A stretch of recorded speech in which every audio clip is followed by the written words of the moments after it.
The second southern colony, Maryland, received a royal charter in 1632, 25 years after Virginia was founded.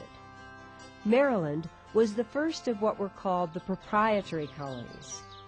That is, colonies that were run by an owner or proprietor.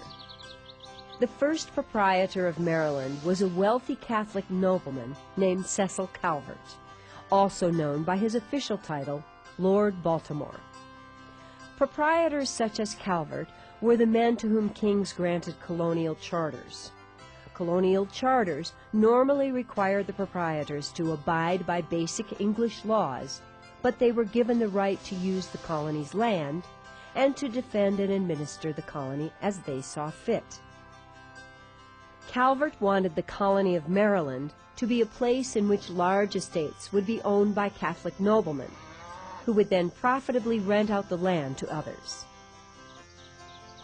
St. Mary's City, the first capital of Maryland, was founded in 1634, when colonists sailing from England arrived on the shores of a beautiful inlet of the Chesapeake Bay, not far from the eastern boundary of Virginia.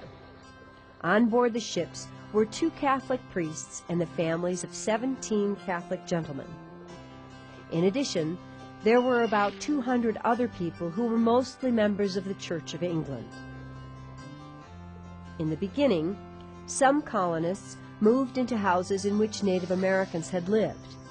They furnished them with their own belongings, but soon they constructed English-style houses and other buildings. Over the years, St. Mary's City turned into a busy little port town, serving the needs of a major tobacco exporting colony.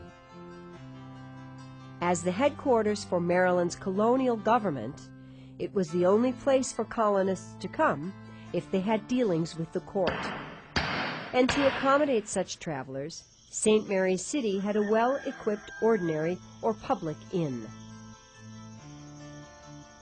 The young women who worked at the inn in St. Mary's City were indentured servants.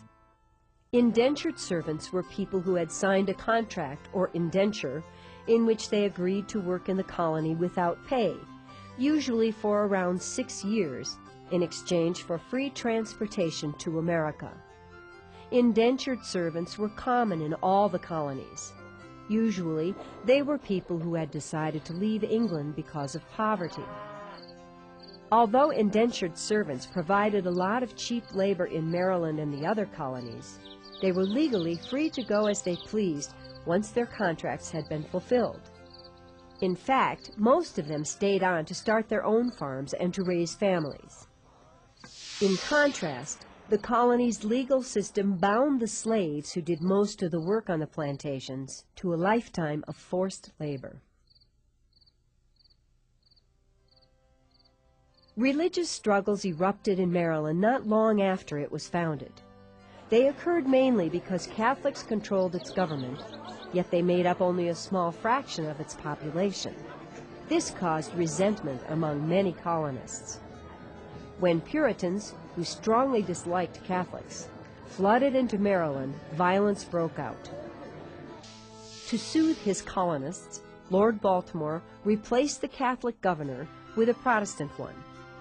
And even more importantly, in 1649, here at the colony's capital in St. Mary's City, Maryland enacted a Religious Toleration Act which guaranteed freedom of worship to all Christian faiths. The Toleration Act was the first step ever taken to promote freedom of religion on the American soil.